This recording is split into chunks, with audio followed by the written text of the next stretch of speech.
안녕하세요. 비밀의 떨림 하나님 나라의 복음서 마태복음서를 우리가 계속 공부하고 있는데요. 한동안 제가 계속 못 올렸습니다. 죄송합니다. 오늘은 마태복음 5장 마지막 부분에 있는 안티떼자로 해서 6개의 예수님의 율법에 대한 다른 해석들을 다룬 내용 중에 마지막 부분 맹세, 복수, 원수, 사랑에 대해서 다루고자 합니다. 우선 첫 번째 맹세에 대해서 예수님이 어떻게 얘기하냐면 옛사람들은 거짓 맹세를 하지 말라고 얘기했다고 해요. 하지만 예수님께서는 뭐라고 얘기하냐면 맹세하는 것 그것도 하지 말라고 얘기합니다. 특히 하늘을 두고 혹은 땅을 두고 혹은 성전을 두고 혹은 사람의 머리를 두고 하는 맹세를 하지 말라고 얘기하세요. 그러면 우리가 먼저 봐야 될 것은 옛사람들이 얘기하는 거짓 맹세를 하지 말라가 무슨 말인지 좀 볼 필요가 있어요. 이스라엘 사람들은 맹세를 사람 앞에서 하는 건 아니고 주님, 하나님 앞에서 무엇인가 지킨다는 의미로 했다고 얘기해요. 그래서 레위기 19장 12절을 보면 나의 이름으로 거짓 맹세하여 너희 하나님의 이름을 더럽혀서는 안 된다 라고 말씀하십니다. 즉 맹세는 꼭 지켜야 되는 거고 맹세를 지키지 않는 것은 하나님의 이름을 더럽히는 일이 된다고 얘기하는 거죠. 이것과 딱 연관돼서 생각나는 게 제 세 번째 계명 여호와의 이름을 망령되이 일컫지 말라랑 연결이 되죠. 그래서 망령케 일컬은 거, 망령된 거에 뭐냐면 불필요하거나 거짓된 맹세에 하나님의 이름을 이용하는 것을 망령된 일이라고 얘기했어요. 그리고 탈무드에 의하면 약속을 지키지 않는 사람은 우상 숭배자와 같다라고 얘기해요. 되게 무서운 얘기죠. 약속이 얼마나 중요한지를 알 수 있어요. 혹은 맹세가 얼마나 중요한지를 알 수 있죠. 그래서 약속을 지키는 것이 우리에게 아주 중요한 일이다라고 얘기하죠. 근데 이것은 솔직히 말하면 어느 부분에서는 우리는 자신의 능력 밖의 일을 맹세하여 하나님의 이름을 망령되게 하는 일들이 가끔 있거든요. 근데 이것까지 포함하는 거죠. 그래서 자신의 능력 밖에 있는 일을 맹세하지 마라. 그리고 자신의 능력 밖에 있는 일을 맹세함으로 인해서 하나님의 이름을 망령되게 일컬지 마라 라는 것이 포함해서 거짓 맹세하지 말아라 라는 계명이 있다고 얘기해요. 근데 예수님은 이것을 맹세조차 하지 마라 라고 얘기해요.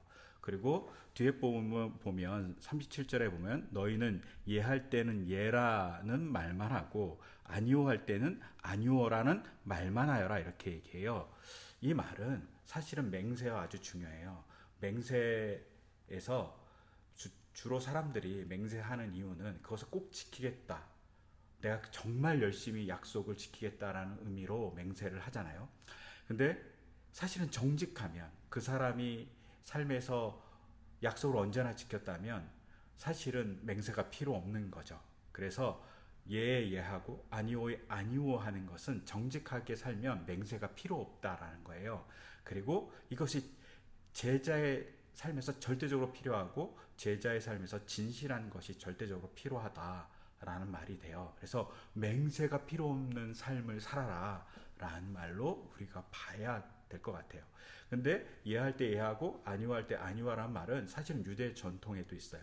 내가 예라고 하는 것에 대해서 확실하게 이루어지게 해라. 내가 아니오라고 한 것에 대해서 확실하게 이루어지게 하라라는 말이 유대 전통 사회에 항상 이렇게 전해 내려오던 속담 금언 같은 거였죠. 그래서 항상 맹세가 필요 없는 삶을 살아가라 이런 얘기로 이해하면 좋을 것 같아요. 그리고 이 속에는 침묵도 거짓말이라는 의미도 들어가 있어요. 우리가 가끔 분리하면 얘기 안 하잖아요. 그런데 분리해도 예할 때는 예하고 아니오 할 때는 아니오 하라는 거죠. 침묵도 거짓이라고 얘기하죠. 그래서 삶에서 예라고 잘 아니면 반대라고 잘 얘기하는 신실한 자가 되라. 그러면 맹세가 필요 없는 삶이 된다라고 얘기하는 거예요. 우리가 이번 코로나19를 쭉 보면서 거짓말이 얼마나 위험한 일인지 되게 잘 봤습니다. 초기에 중국에서도 약간 거짓말을 했기 때문에 이 코로나19의 전파가 너무 가속화되었죠. 또 우리나라에서는 신천지에서 거짓말을 함으로 인해서 대구 지역은 엄청난 타격을 입었습니다. 이태원 클럽에서도 좀 거짓말을 했죠. 그리고 이태원 클럽을 갔던 인천 학원 강사는 자기의 취업과 졸업 등등의 이유를 가지고 거짓말을 함으로 해서 교회에 학생들에게 전파하는 일이 발생했어요. 또 최근에는 안양 소재의 교회에 다니던 분이 교회에 가는 것을 집안이 반대하니까 교회에 가서 걸렸다는 걸 말 못하고 다른 곳을 됨으로 인해서 혼선을 줬죠. 또 아산병원의 외래 환자가 며칠 전에 방문하면서 자기가 검사를 받은 선변 진료를 받은 사람인 것에 대한 것을 약간 숨겼죠, 처음에는. 그래서 자가격리의 규정을 위반함으로 해서 많은 사람들에게 위험을 줬어요. 즉 예해야 할 때와 아니오할 때를 잘 구별하지 못하면서 어려운 일을 준 거죠. 근데 이런 걸 하지 말라고 얘기하는 거예요. 예와 아니오, 진실되게 살아라, 거짓말하지 말아라, 진실하면 맹세가 필요 없다, 이런 의미로 봐야죠. 그리고 우리가 생각해보면 맹세가 가장 많이 사용되는 상황은 어떤 거냐면 흥분하거나 질투하거나 신체적, 생활적으로 약할 때 많이 사용한다고 유대인들은 생각했어요. 그리고 맹세는 자신이 할 수 없는 일에 대해서 장담할 때 가끔 많이 사용한다는 거예요. 그러니까 이런 약한 고리를 갖고 자꾸 맹세하면 지켜지지 못하는 일이 발생한다. 그러니까 맹세할 필요 없이 기본적인 삶에서 잘 지키고 정직하게 살아라 라고 얘기하는 거죠. 그리고 예수님께서 하늘, 땅, 예루살렘, 사람 머리로 맹세하지 말라는 건, 하늘은 하나님의 별칭이기도 하고 하나님의 거소이기도 해요. 그러니까 하나님을 두고 맹세하지 말라는 거예요. 땅은 하나님의 발등상이에요. 하나님이 앉는 곳이라는 거죠. 하나님이 좌정하는 곳에 그것을 두고 맹세하지 말라는 거죠. 예루살렘도 마찬가지로 하나님의 성이죠. 사람은 생명은 하나님께서 창조해 줬잖아요. 그러니까 자기 게 아닌 거예요. 자기 게 아닌 걸 갖고 맹세하지 마라, 하나님 것이다 라고 얘기하고 있는 거라고 보면 좋으실 것 같아요. 그래서 우리가 정리하면 맹세하지 말라는 건 삶에서 정직하게 진실하게 살아라 라는 의미를 갖고 있어요. 저 개인적으로는 제일 듣고 싶은 여러 가지 말 중에 신실한 사람이라는 말을 참 듣고 싶어요. 그래서 신실하게 살아가고 싶죠. 제가 그런 면에서 영상을 못 올린 건 정말 신실하지 못한 저의 모습이죠. 죄송합니다. 그 다음에 오늘 다룰 두 번째는 복수에 대한 거예요. 복수하지 말라고 얘기하죠. 근데 옛 계명은 뭐라고 그러냐면 눈에는 눈, 이에는 이, 이거 정말 많이 들었죠. 조금 유식한 얘기로는 렉스 딸리오니스라고 해요. 이거는 라틴어예요. 렉스는 법이고 딸리오노스는 보복이라는 뜻이에요. 그래서 보복의 법인 거죠. 이것은 출애굽기 21장 24절, 레위기 24장 20절, 신명기 19장 21절 이렇게 나와 있어요. 그래서 구약에 당연히 나와 있는 본문이에요. 심지어 고대에 공통적으로 있는 법령이기도 해요. 우리가 잘 아는 하무라비 법전, 주전 한 1750년경에 만들어졌다고 생각하고 있는 이 하무라비 법전에도 기록되어 있어요. 근데 왜 이렇게 기록되어 있냐면 사실은 이 법은 수치를 되돌려주는 행위이기도 하기 때문에 기록되어 있는 거예요. 약자가 되돌려줄 수 없잖아요. 만약에 자기가 한 대 맞았어요. 근데 한 대 때려줄 수 없는 사람이라면 그건 정말 약자죠. 그래서 어떤 면에서는 눈에는 눈, 이에는 이는 수치를 되돌려주는 법인 거예요. 자기가 수치를 당한 만큼 남에게 수치를 되돌려주는 거죠. 이런 법들이 악용되었고 폭력이 양산되기도 합니다. 현대에 악용된 사례가 9.11 테러 이후에 나쁘죠. 9.11 테러도. 근데 그것을 눈에는 눈, 이에는 이 하면서 아프가니스탄을 공격한 것들은 좀 과도한 일이다 라는 개인적인 의견이 있어요. 근데 이런 보복법이 제정된 이유는 수치를 되돌려주는 행위이기도 하지만 죄와 벌이 일치인 거죠. 내가 한 대 맞았어요. 근데 2대 때릴 수도 있고 3대 때릴 수도 있고 적게 때릴 수도 있잖아요. 근데 강자가 한 대 때렸어요. 그러면 약자가 한 대 때리기에는 너무 무서운 거예요. 그러니까 적게 때릴 수밖에 없고, 강자가 맞았으면 더 강하게 복수할 거잖아요. 그러니까 죄와 벌의 일치인 거죠. 약자든 강자든 간에. 그리고 강자에 있어서 자기가 맞으면 더 강하게 보복할 거잖아요. 그래서 과도한 보복을 막기 위해서 이 렉스 딸리오니스가 있어요. 이런 면에서 이제 아프가니스탄 9.11 테러 때문에 공격한 그 사건은 너무나도 큰 보복이죠. 말씀 자체도 잘 안 지킨 거죠. 그리고 예수님 당시의 보복법도 잘 지켜지지 않았어요. 예수님 당시의 이 보복법은 그대로 지켜지지 않고 대부분은 금전형으로 바뀌었어요. 그러니까 돈을 대신 갚아주는, 요새도 많이 그러죠. 우리도 많이 그러는데 그런 형식으로 변질되어 있는 상태였던 거죠. 이런 변질이 가난한 자를 더 가난하게 만들고 부자의 폭력을 양산하는 일들을 하게 된 거죠. 부자가 좀 이렇게 가난한 사람한테 약간의 피해를 받고 엄청난 배상을 요구하는 일들이 벌어지는 악용이 있었을 수도 있다고 이렇게 급진적인 학자들은 보고 있어요. 그리고 이것에 대해서 예수님은 비폭력적인 저항을 하라고 그래요. 대적하지 말라고 그래요. 악자에게 악으로, 불의에 불의로, 폭력에 폭력으로는 대항하지 말아라. 이 악한 자는 하나님 나라에 반대되는 사람이에요. 근데 하나님 나라에 반대되는 사람한테도 악으로, 불의로, 폭력으로 그 사람을 제재하지 마라. 법에는 눈에는 눈, 이에는 이라고 그러는데 법대로 그 사람을 갚아주는 게 아니라 비폭력적인 저항을 해라 라고 얘기하는 것이 예수님의 대적하지 말라라고 얘기할 수 있어요. 그 구체적인 얘기가 오른뺨을 맞으면 왼뺨을 돌려야라는 거죠. 우리 저번에도 말씀드렸지만 오른뺨을 맞는다는 건 손등으로 때린다는 거야. 이거는 의도적이죠. 손등으로 때리려면 되게 의도성이 있잖아요.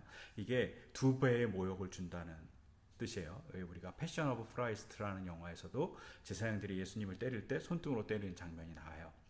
또 왼손으로 때렸을 가능성이 있어요. 그럼 왼손은 약간 부정한 손이거나 수치를 드러내는 기관이에요. 그러니까 그 부정하거나 수치의 기관으로 때렸으니 되게 수치를 주겠다는, 이거는 강도는 약하지만 수치를 주겠다는 강력한 의도가 있다고 볼 수 있죠.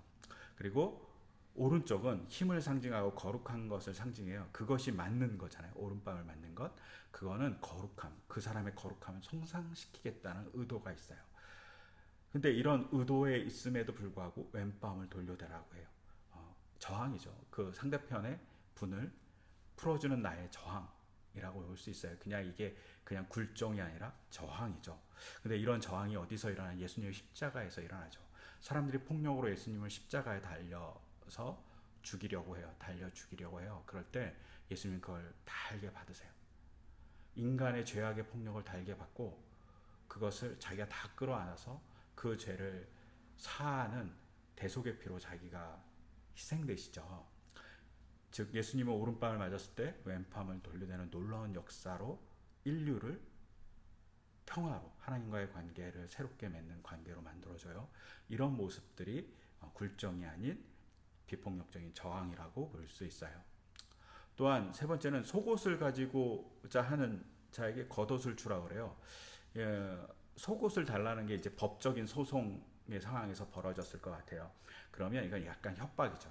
내가 너의 속옷까지 빼앗겠어 라고 하는 협박이에요. 겉옷을 뺏지 않는 거는 출애굽기나 신명기에 보면 법적인 벌금이나 저당에서 겉옷을 요구할 수 없게 돼 있어요. 겉옷을 이렇게 저당 잡아도 밤에는 돌려줘야 돼요. 이게 이불로 사용되었기 때문에 약자에겐 중요한 최후의 보루거든요. 그래서 이게 없으면 얼어 죽을 수도 있으니까 제가 이스라엘 가보니 밤에 엄청 춥더라고요. 그러니까 겉옷이 되게 중요하죠. 근데 법정에서 겉옷은 못 달라고 하니까 속옷을 달라고 하는 거예요. 이거는 협박인 거죠. 그리고 또 하나는 모욕을 주는 거예요. 내가 너의 속옷을 빼앗겠어 라는 모욕을 주는 행위예요. 또 그에게 속옷을 빼앗긴다는 것은 어떤 돌아다닐 수 있는 자유를 어느 정도는 박탈당하는 거거든요. 그런 자유의 박탈의 행위도 될 수 있어요. 그런데 이런 사람한테 겉옷을 주라는 거예요. 그리고 겉옷을 주는 행위에서 겉옷이 없는 것은 어떤 거냐면 종교적 행위의 박탈을 얘기해요. 두 가지인데 하나는 이스라엘 사람들이 매일 그 쉐마를 외워요. 그런데 술 달린 옷을 입고 겉옷을 입고 외거든요. 근데 이걸 할 수 없게 돼요. 겉옷이 없으면. 또 겉옷이 없는 것은 성전에 갈 수 없는 상황이 발생해요. 이런 종교적 행위를 할 수 없는, 생명 같은 종교적 행위를 할 수 없는 상황에 몰릴지라도 누군가 당신에게 법정으로 오해를 주고 모욕을 줬을 때 그것을 감내하라고 얘기하는 거죠. 저는 이런 거 못해요. 누가복음에서 약간 바뀌어갖고 겉옷을 달라면 속옷을 주라고 그래요. 이건 이제 강도의 행위를 상정한 거예요. 강도가 겉옷을 먼저 뺏고 속옷을 놔두고 가는데 속옷까지 줘라 라고 얘기하는 부분이 이 부분에 있죠. 이거 참 지키기 어렵죠. 근데 예수님은 지키죠. 십자가에서 인간이 많은 것을 요구할 때 인간의 모든 죄를 용서하는 십자가를 지시는 것이 예수님의 비폭력적인 거독까지 주시는 행위이지 않을까 싶어요. 그리고 어떤 사람이 오리를 가고자 하면 십리를 가라 이렇게 얘기해요. 이게 유대가 로마의 식민지잖아요. 그래서 로마 사람들이 이렇게 강제로 징발해갖고 사람들에게 무거운 짐을 들어서 이렇게 데리고 갔던 일들이 되게 많아요. 그런데 그때 그 강요에도 들어주라는 거죠. 혹은 하기 싫은 일에 대한 강요에도 적극적인 행동으로 갚아주라는 얘기를 하고 있어요. 또 어떤 사람들은 안식일에 이동거리가 약 1km 정도인데 그거보다 더 가는 거죠. 그러면 가면 못 돌아와요. 그 안식일 끝날 때까지. 이런 상황까지 누군가에게 도와주거나 적극적인 선을 행하라는 거죠. 그리고 구하는 자에게 줘라. 달라는 사람에게 주고 꾸고자 하는 자에게 물리지 말아라. 이건 궁핍한 자에 대한 배려예요. 이건 뭐 돈이 많아갖고 뭐 내가 주식을 투자하는데 좀 돈 조금만 빌려 이런 게 아니라 정말 궁핍한 자가 달라고 할 때 나눠주어야 한다라고 얘기하는 거죠. 제가 옆에 이렇게 계신 분이 방정환 선생님인데 방정환 선생님 일화 중에 이런 게 있잖아요. 하루는 도둑이 들어와서 방정환 선생님의 귀한 물건을 막 훔쳐가니까 방정환 선생님이 나중에 도둑이 이렇게 갈 때 왜 고맙다고 안 하냐고 얘기하니까 도둑이 너무 웃기잖아요. 그래서 고맙다 이놈아 하고 갔다는 거예요. 그러다가 경찰한테 걸린 거죠. 그리고 경찰한테 걸려서 경찰이 보니까 방정환 선생님 물건 같으니까 방정환 선생님한테 도둑과 같이 와요. 그리고 방정환 선생님한테 이렇게 잃어버리지 않았냐, 이 사람이 훔쳐가지 않았냐 이렇게 얘기하니까 내가 줬다, 심지어 이 사람이 고맙다고 얘기했다 라고까지 얘기를 했다는 일화가 있어요. 도둑의 입장에서는 도둑질이지만 방정환 선생님의 입장에서는 이걸 준 거죠. 그래서 우리가 좀 전에 얘기했던 속옷을 달라고 하는 사람한테 겉옷을 주는 행위라든가 오리를 가고자 하는 자에게 십리를 가는 행위, 구하는 자에게 주라는 행위, 이런 것들이 우리가 좀 잘 봐야 될 행위죠. 이런 모습이 레미제라블에도 장발장에도 잘 나타납니다. 그래서 안 읽으셨다면 레미제라블 읽어보시면 좋으실 것 같아요. 되게 감동적이에요. 그런데 저에게 고민이 있어요. 배로와 용서를 통해서 이건 사람을 얻으라는 말인데 이게 가능한 거에 대한 의문이 있어요. 그래서 비스마르크는 이런 말을 했어요. 산상수훈으로 정치할 수 없다. 그렇죠. 이렇게 정치하면 망하겠죠. 그런데 이 말씀은 우선적으로 잘 생각해야 될 건 제자들에게 한 말이에요. 산상수훈 자체가. 그러니까 제자 공동체 안에서 먼저 너희가 서로 속옷을 달라고 하는 자에게 겉옷을 주는 배려를 하고, 오른밤을 맞는 공동체 안에 모욕을 당했던 왼밤도 돌려주면서 그 사람에게 배려를 해주고, 또 구하는 자에게 조금은 주고 하는 것을 공동체, 교회 안에서 먼저 해봐라 라는 의미로 먼저 받아들이면 좋을 것 같아요. 그리고 공동체의 확장은 점점 일어나지면 모든 것이 다 그 공동체가 되겠죠. 이런 일이 공동체 안에서 먼저 일어나야 된다고 얘기하는 것 같고요. 이런 일이 쉽지는 않죠. 공동체 안에서도 이렇게 하는 건 어려운 것 같아요. 그리고 마지막으로 원수 사랑에 대해서 얘기해요. 그래서 예수님이 뭐라냐고 얘기하시냐면 내 이웃을 사랑하고 내 원수를 미워하라고 옛 사람들 너희들은 말한다는 거예요. 그래서 이웃을 사랑하라, 그러나 원수를 사랑하지 않아도 된다는 말을 이스라엘 사람들이 했다는 거예요. 근데 이게 사실은 구약에는 없어요. 그리고 랍비 관습과 사회문서 중에 일부에 존재하고 있어요. 즉 그러니까 성경 말씀은 없고 전통에 있는 말씀이에요. 이 전통을 성경보다 앞서 있는 거죠. 성경은 원수를 미워하라는 말은 없어요. 근데 이 미움의 대상이 개인도 있지만 민족, 종교적일 수도 있어요. 그래서 미워하는 대상이 이방인들 아니면 유대교가 아닌 사람들을 미워하는 집단적인 일들까지 포함하는 거예요. 이런 게 우리 사회에 지금 많이 있죠. 종교적으로도 미워하는 사람들이 있고 민족적으로도 미워하는 대상들이 많이 있잖아요. 그런 면에서 저도 되게 반성이 됩니다. 미워해야 될 대상이 아닌 거죠, 사람은. 그런데 자꾸 미워하게 보는 거죠. 특히 유대인들은 성경에 없는데 그것을 유추해서 전통으로 만들어서 성경을 넘어서 원수를 미워하는 것이 꼭 자기들의 전통같이 생각하면서 살았다는 거죠. 되게 아픈 역사죠. 이런데 예수님이 원수를 사랑하라고 해요. 그리고 증오의 대상도 사랑하는 거죠. 여기에는 예수님의 행동을 보면 알 수 있죠. 삭개오라든가 가늠한 여자라든가 로마의 관원들에게 고쳐주거나 만나주시거나 용서해주는 일들이 벌어져요. 이게 증오의 대상을 사랑하는 모습이죠. 그리고 이송에는 사랑은 원수를 정의하지 원수는 누구야? 원수는 누구야? 어떤 사람은 나에게 싫어하는 사람, 이런 정의를 하지 않는 거예요. 특히 요한복음에는 서로 사랑하라고 그러잖아요. 그래서 요한 공동체 안에서만 사랑하라고 얘기해요. 그런데 요한복음 잘 읽어보면 예수님의 기적이라든가 예수님 만난 사람들이 다 이방인이거나 이스라엘 사람들이 부정하다고 생각한 사람들이에요. 즉 공동체 밖에 서로의 대상이 아닌 거예요. 그런데 예수님이 그 사람한테 가서 사랑을 나눠줘요. 즉 공동체의 경계를 확장하는 거죠. 그래서 서로 사랑하라고 얘기하는 거예요.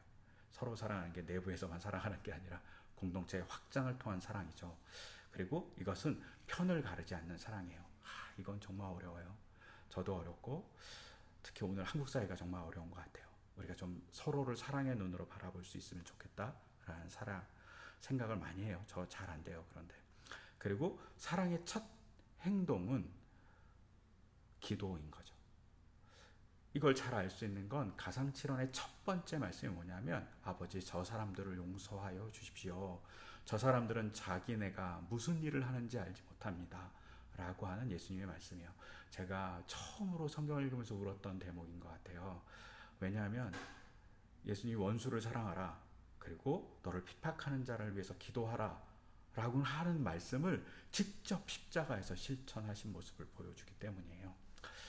우리가 우선 할 일은 사랑해서 그 사람을 안아주거나 그 사람에게 대해서 용서를 해주는 것은 잘 할 수 없어요. 하지만 하나님에게 용서를 구하고 그 사람을 사랑할 수 있게 해달라고 얘기하죠.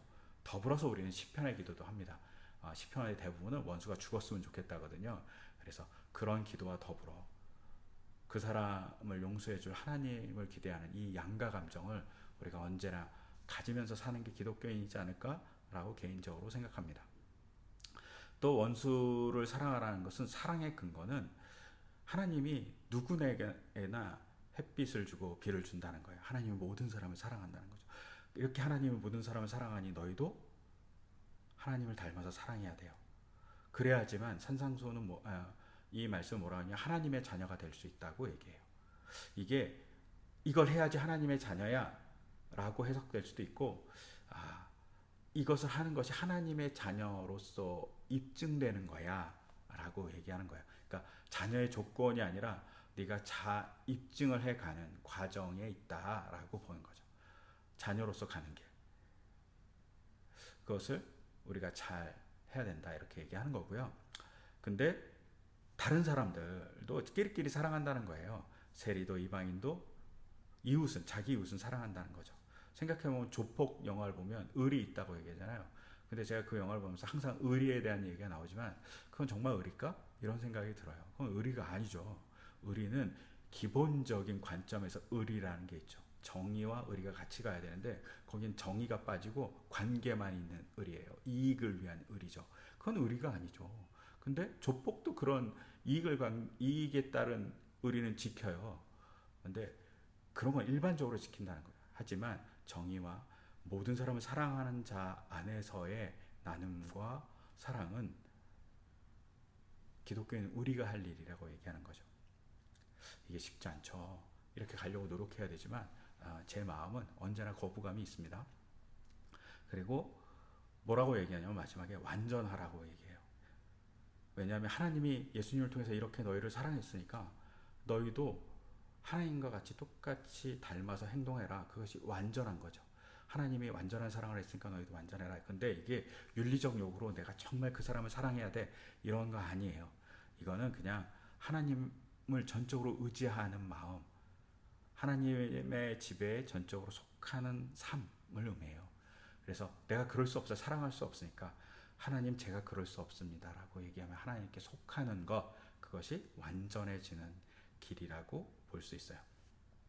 이런 의미에서 우리가 잘 봐야 되고, 산상수훈의 5장은 하늘에 계신 너희 아버지께서 완전하신 것 같이 너희도 완전하라.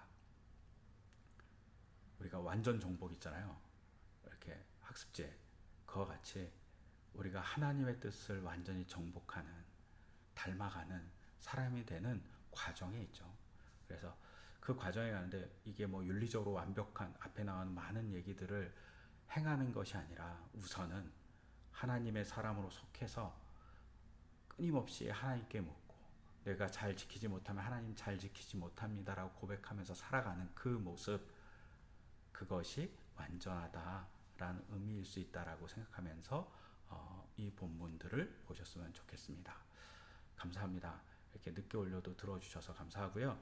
다음번엔 6장 한번 쭉 다 읽어보시고 같이 나누는 것으로 하겠습니다. 감사합니다.